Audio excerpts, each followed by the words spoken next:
Hey crafty people, in this video we're going to be talking about abbreviation REM, which stands for remaining.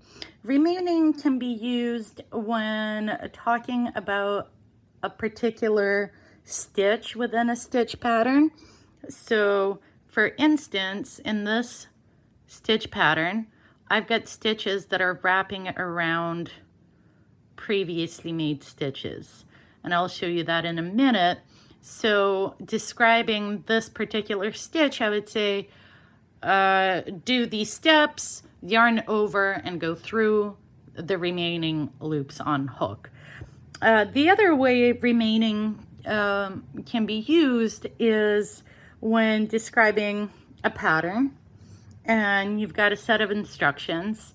So we got double crochet one, a V, double crochet V into this stitch, do this with a wraparound stitch, da da da da da, until you get to a point and double crochet REM, remaining stitches. So those are two examples that you will see this abbreviation that stands for remaining REM within a written pattern, whether it's explaining a particular stitch or describing a pattern and how you go about it.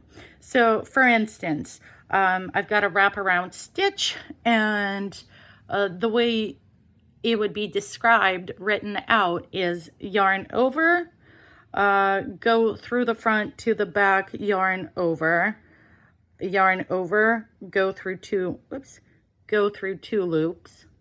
yarn over, go from the front to the back, yarn over, go through two loops, yarn over, go through remaining stitches on the hook. So that would be 3.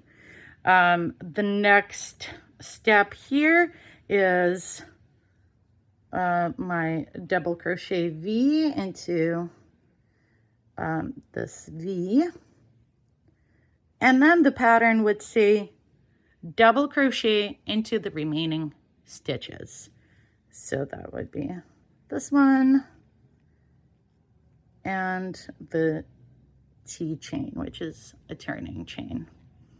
So I'll double crochet into that, and there you go. I've completed the written instructions, which had abbreviation REM remaining.